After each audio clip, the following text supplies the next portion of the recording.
Bismillahirrahmanirrahim. Assalamualaikum warahmatullahi wabarakatuh. Baiklah, hari ini dalam satu tugasan persembahan Sosiologi dalam Pendidikan, nama diberi Hasan Basri bin Muhammad Noor dari Bahasa Melayu 2, ambilan Ogos 2024-2008. Baiklah, hari ini saya akan memberitahu dan menceritakan kepada anda berkaitan dengan topik ataupun pengajaran ataupun perbincangan ataupun perbentangan yang ingin saya berikan kepada anda pada hari ini. Baik, saya mohon jasa hadirin hadirat sekalian untuk memberi fokus dan juga tumpuan sepenuhnya kepada perbincangan dan juga pembentangan saya pada kali ini. Baiklah, kita gerak kepada pengenalan yang pertama.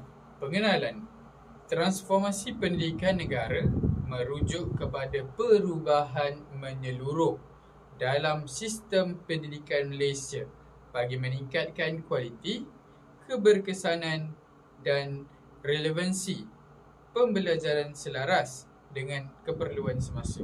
Baiklah, sebenarnya transformasi ini merupakan salah satu yang merujuk kepada suatu perubahan ataupun merujuk kepada satu pembaharuan iaitu dalam sistem pendidikan negara kita pada hari ini. Baiklah, kita akan baca yang seterusnya iaitu berpandukan kepada Pelan Pembangunan Pendidikan Malaysia 2013-2025, pelbagai inisiatif telah dilaksanakan termasuklah pengukuhan pentaksiran bilik darjah, pemerkasaan pembelajaran abad ke-21 serta integrasi teknologi digital. Dalam kita ke arah dunia yang lebih moden dan juga canggih pada hari ini, sebenarnya kita satu langkah ke hadapan untuk membina generasi masa depan yang lebih baik. Dengan adanya transformasi pendidikan pada hari ini, sebenarnya pendidikan kita mampu angkat bersama dan seterusnya.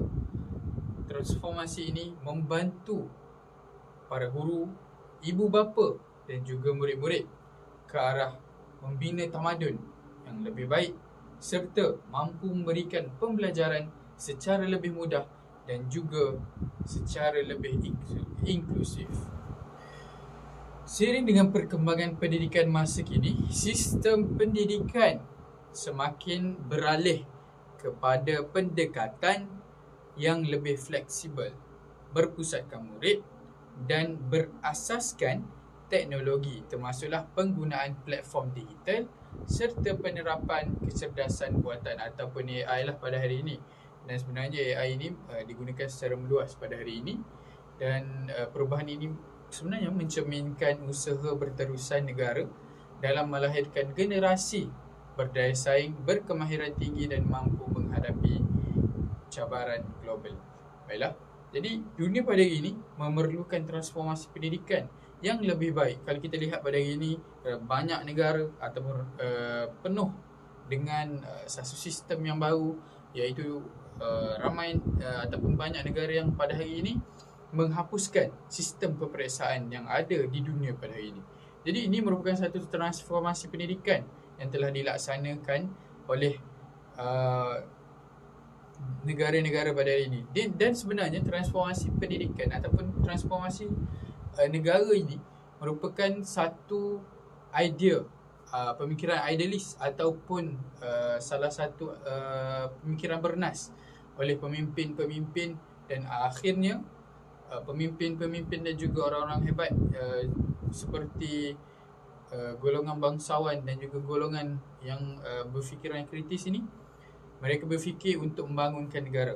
Jadi apa yang telah mereka fikir ini akan diturunkan ke peringkat yang lebih bawah. Contohnya daripada GPN akan turun kepada PPD dan akhirnya turun kepada guru-guru sebagai pelaksana. Jadi transformasi pendidikan ini perlulah kita bersama-sama membangunkan dan juga menyokong usaha kerajaan ataupun usaha badan-badan yang berwajib di negara pada hari ini untuk membangunkan pendidikan ataupun sistem pendidikan negara pada ini menjadi suatu sistem pendidikan yang lebih baik dari masa ke masa. Baiklah, saya yakin dan percaya sebenarnya apa yang saya akan bentangkan pada kali ini telah pun dilaksanakan buat masa sekarang dalam tempoh 8 tahun kebelakangan ini. Dan pendidikan pada hari ini sebenarnya cuba ditambah baik dari masa ke masa sesuai dengan sistem negara dan juga pencapaian global pada hari ini. Jadi pendidikan ini merupakan satu perkara yang penting, jadi perlu adanya peningkatan.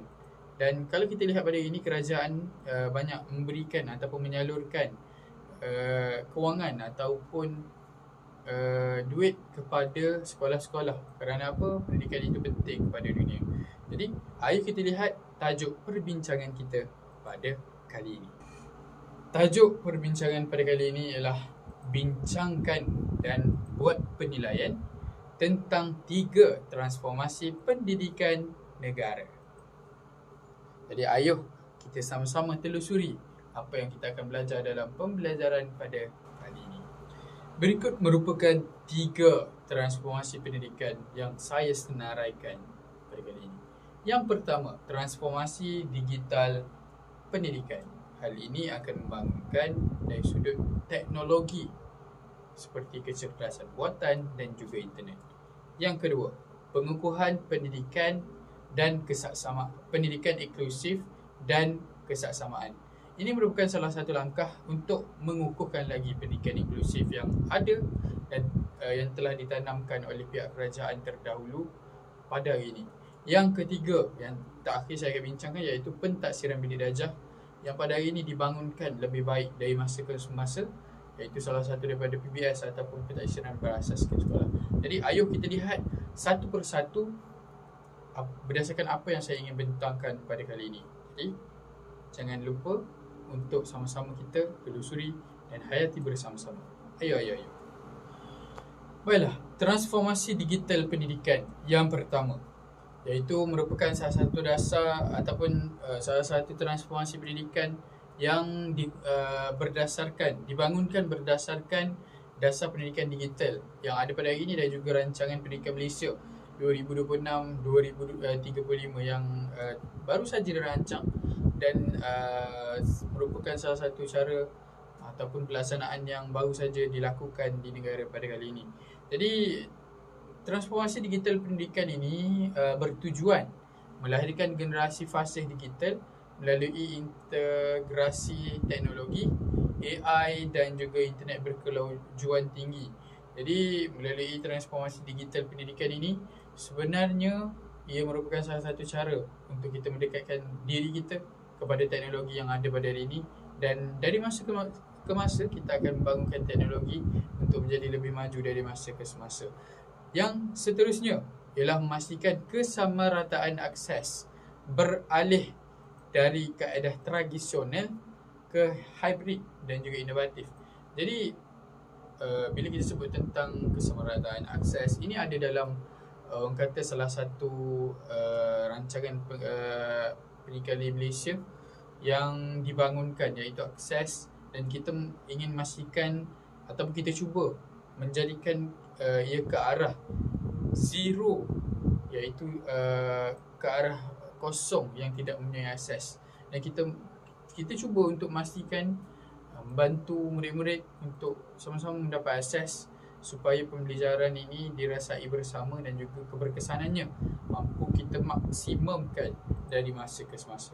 Jadi ini merupakan salah satu cara ataupun salah satu tempat dan juga transformasi yang banyak membantu murid pada hari ini untuk membangun. Mungkin sama seperti yang gambar dalam darjah tersebut, adanya mungkin AI ataupun robot yang digunakan oleh guru dalam pembelajaran dari masa ke semasa. Dan ini merupakan salah satu kata perkara yang perlu guru-guru sambut baik. Saran kerajaan, dasar yang diperkenalkan oleh kerajaan, iaitu dasar pendidikan digital berdasarkan rancangan pendidikan Malaysia 2026-2035. Baiklah, berikut merupakan komponen utama dalam transformasi digital pendidikan. Yang pertama, pembangunan fasih digital, iaitu fokus kepada murid dan juga guru yang mampu menggunakan teknologi secara kreatif, bertanggungjawab dan juga etika. Jadi ini merupakan pembangunan ataupun komponen utama yang perlu ada dalam pembangunan transformasi digital pendidikan. Yang kedua pula ialah infrastruktur dan juga kandungan, iaitu penyediaan peranti internet berkelaujuan tinggi dan kurikulum digital, termasuklah kawasan di luar bandar. Dan ini merupakan salah satu cara ataupun perkara yang kita ingin fokuskan bersama, yang mungkin saya akan bincangkan dalam slide yang seterusnya. Baiklah, yang ketiga pula yang di bawah ini, pedagogi moden, iaitu pedagogi pada hari ini. Pedagogi ini merupakan cara untuk kita mengajar. Jadi apa yang saya ingin nyatakan di sini ialah komponen utamanya ialah pedagogi moden, iaitu mengaplikasikan pembelajaran hybrid, makro yang lebih fleksibel. Maksud saya di sini, pembelajaran hybrid ini mungkin boleh menggunakan secara tradisional dan juga boleh gabung jalinkan bersama dengan teknologi moden pada hari ini. Jadi saya boleh lihat banyak perkara ini ataupun yang saya bentangkan ini telah digunakan oleh guru-guru muda ataupun siswa-siswi guru IPGM seluruh negara pada hari ini, iaitu menggabung jalinkan pendidikan sama ada secara moden dan juga tradisional. Dan perkara ini merupakan salah satu cara untuk kita menyahut seruan kerajaan untuk memastikan dasar pendigitalan negara mampu kita kecapi bersama.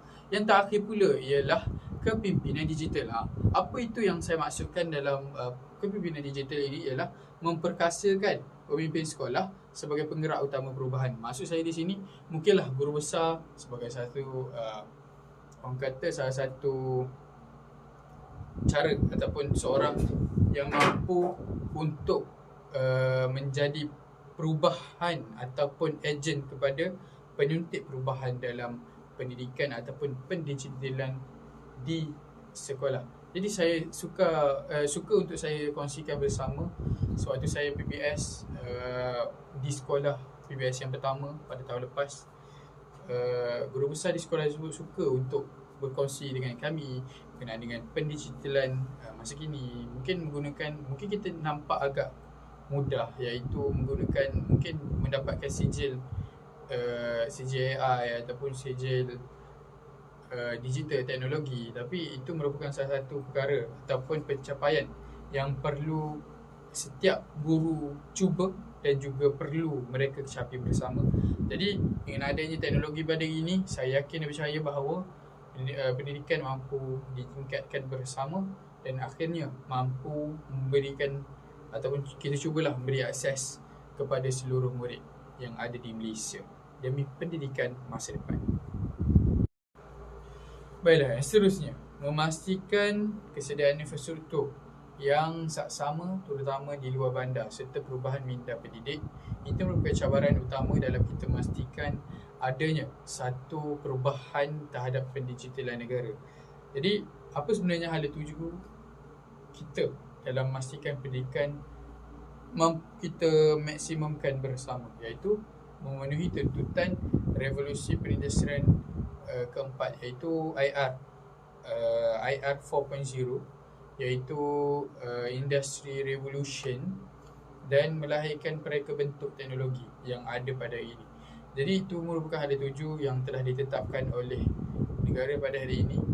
Dan sebenarnya kalau kita lihat kepada cabaran adanya masalah dari sudut infrastruktur, mungkin pembangunan di dalam pedalaman itu kurang. Tapi berdasarkan pengalaman saya dalam saya menyertai program di luar, sebenarnya sekolah-sekolah di pedalaman ini sudah kadang-kadang mereka yang lebih maju berbanding kita, dan mungkin sekolah mereka lebih cantik berbanding kita sebab adanya kerajaan dan juga rasa tanggungjawab setiap pihak dalam memastikan kesamarataan akses yang ada di luar bandar dan juga bandar mampu kita rapatkan bersama.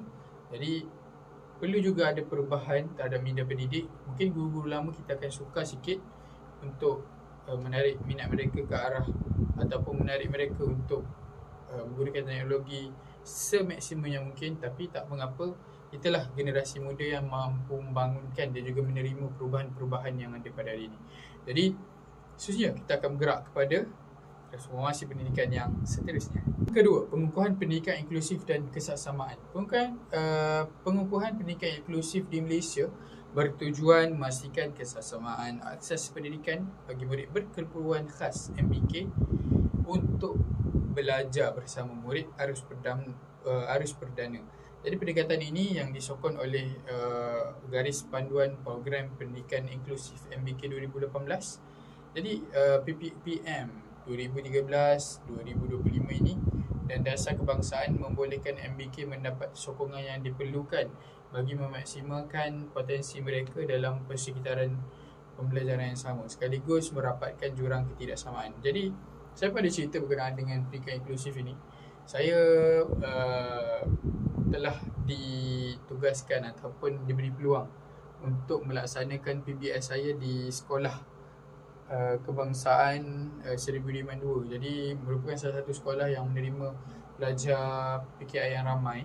Jadi untuk pendidikan inklusif ini, mereka ada di sana dan juga mereka pilih-pilih sebenarnya murid-murid mereka, dan mereka cuba untuk memaksimumkan pencapaian dan juga kebolehan murid-murid, dan akhirnya adalah beberapa orang murid yang mampu daripada pendidikan inklusif ke arus perdana dan akhirnya mampu orang kata menjaga diri ataupun mampu membawa dirilah dalam kelas arus perdana. Mungkin kita perlukan bantuan dan kita perlukan kepada salah satu cara ataupun kita perlu menyokong mereka dalam memastikan mereka ini mendapat sokongan penuh dalam pendidikan bagi masa depan mereka. Baiklah, ini merupakan salah satu keratan akhbar yang saya ingin ceritakan atau memberitahu, iaitu pendidikan inklusif di Malaysia, pelaksanaan dan juga cabarannya. Jadi ini merupakan salah satu cara ataupun salah satu tempat ataupun pelaburan berkenaan dengan pendidikan inklusif yang ada pada hari ini. Jadi sebenarnya perkara ini telah dibincangkan dan banyak dibangunkan pada hari ini dalam memastikan kesesamaan akses pendidikan dalam pendidikan ataupun dalam sistem pendidikan yang ada pada hari ini di Malaysia. Baiklah, seterusnya aspek pengukuhan pelaksanaan PPI ataupun program pendidikan inklusif ini ditempatkan ataupun murid berkeperluan khas ditempatkan di kelas biasa sama ada secara inklusif penuh ataupun separa. Jadi mengikut tahap keupayaan mereka untuk berinteraksi dan juga belajar. Jadi kita kukuhkan melalui program pendidikan inklusif ini, iaitu kita bantu mereka untuk memastikan mereka mampu survive ataupun membawa diri di kelas biasa, iaitu sebab tu adalah kelas penuh dan juga kelas separa. Begitulah. Yang kedua, kita lihat kesaksamaan akses, memastikan murid berkeperluan khas mempunyai peluang pendidikan yang sama dengan murid biasa, tidak tersisih dan mampu mencapai potensi akademik serta sosial yang setanding. Jadi kita cuba bantu kita lihat pencapaian mereka dan juga cara mereka bergaul sama ada sosial di kelas masing-masing. Jadi kita lihat yang ketiga pula, sokongan dan juga kemudahan penyediaan bahan bantu mengajar dan persekitaran kondusif bagi membantu MBK selaras dengan keperluan yang dikenal pasti oleh pentadbir. Jadi ini sangat penting dalam memastikan kita menyokong dan juga memberikan kemudahan kepada murid-murid ini. Jadi ini merupakan salah satu perkara yang perlu dititik beratkan oleh pentadbir yang ada di sekolah. Yang keempat, yang terakhir untuk aspek pengukuhan kita pada kali ini, peranan pentadbir dan juga guru. Guru ini maksud saya ialah guru-guru di sekolah lah, sama ada guru yang mengajar MBK tersebut ataupun guru-guru di aliran perdana. Jadi pengetua ataupun guru besar, kita ambil konteks guru besar lah, memainkan peranan yang penting dalam pengurusan sumber manakala perkembangan maksud saya perkembangan staf ataupun latihan ini dipertingkatkan dan memastikan kemahiran guru untuk mengadakan kelas inklusif ini semakin baik dan meningkat dari masa ke semasa. Jadi itulah perkara-perkara yang penting dalam kita mengukuhkan lagi pendidikan inklusif yang ada di negara ini dan memastikan kesaksamaan akses ini mampu kita capai bersama dari masa ke semasa. Baiklah, yang terakhir, pentaksiran bilik darjah. Pentaksiran bilik darjah ini ialah komponen pentaksiran berasaskan sekolah, iaitu PBS yang berlaku secara berterusan sepanjang sesi pengajaran dan juga pembelajaran ataupun PDP lah, bagi menilai perkembangan, kemajuan, kebolehan, penguasaan murid secara holistik.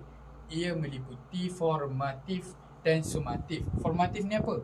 Iaitu semasa pengajaran. Sumatif ini ialah di akhir pengajaran dan melalui kaedah pemerhatian lisan dan juga penulisan. Sebenarnya pentafsiran Bidayah Darjah ini banyak. Jadi untuk mengetahuinya kita perlu bertanyakan kepada guru dan banyak kaedahnya. Dan saya ingin beritahukan kepada anda, pentafsiran Bidayah Darjah ini merupakan satu perkara yang baru diperkenalkan dalam sistem pendidikan pada hari ini. Dulunya kita gunakan sistem peperiksaan, tapi pada kali ini kita menggunakan sistem pentafsiran Bidayah Darjah, iaitu berdasarkan PBS, pentafsiran berasaskan sekolah. Baiklah, ciri-ciri pentafsiran Bidayah Darjah iaitu berterusan, berlaku sepanjang semasa proses PDP. Jadi ini merupakan peranan guru dalam memastikan ia berkesan. Yang kedua, formatif dan juga sumatif. Seperti mana yang telah saya sebutkan tadi, formatif ialah sepanjang kelas dan sumatif ini di mungkin akhir tahun dan juga akhir pembelajaran. Jadi sebagai pembelajaran ataupun assessment of learning untuk pembelajaran tersebut dan juga tentang pembelajaran tersebut lah. Jadi ini ada dalam peperiksaan ataupun ujian kuis kita pada baru-baru ini. Dan yang ketiga pula ialah holistik, mengambil kira pengetahuan, kemahiran dan juga nilai sikap murid. Kita perlu meramal dan kita perlu, bukan meramal, maksud saya menilai dan juga mengetahui secara menyeluruh berkenaan dengan pencapaian murid dan juga kemahiran yang mereka perolehi sepanjang kelas. Dan yang terakhir, ciri-ciri PBD ialah tahap penguasaan ataupun TP. TP ini kita gunakan bagi memastikan ataupun bagi menilai kepayaan murid-murid. Dan TP ini ada 6. TP yang paling rendah adalah TP 1 dan TP yang tertinggi adalah TP 6. Dan TP ini sangat pentinglah bagi murid-murid dalam memastikan skor ataupun pencapaian mereka baik dari masa ke semasa.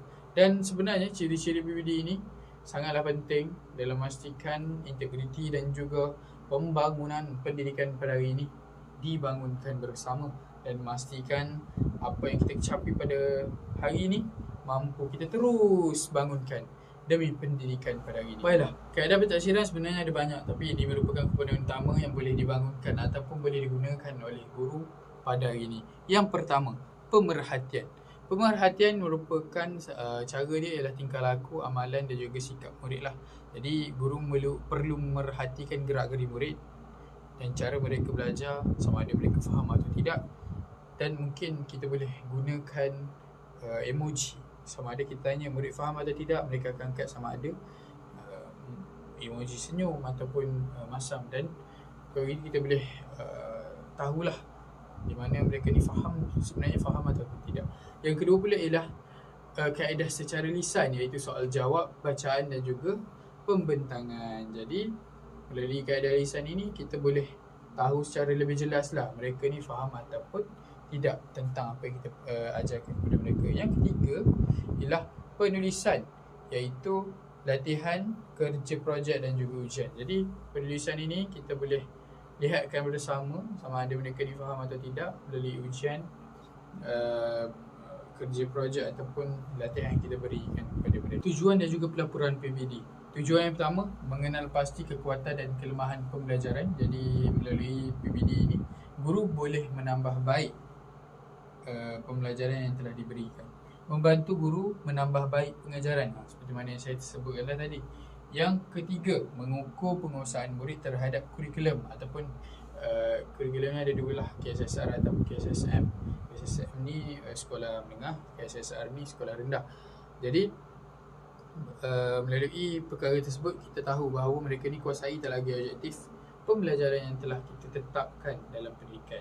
Yang terakhir, bagi tujuan PBD melaporkan pencapaian murid dalam bentuk yang lebih bermakna daripada markah semata-mata. Jadi melalui TP tadilah, kalau murid mampu menguasai sepenuhnya, kita boleh berikan TP 6.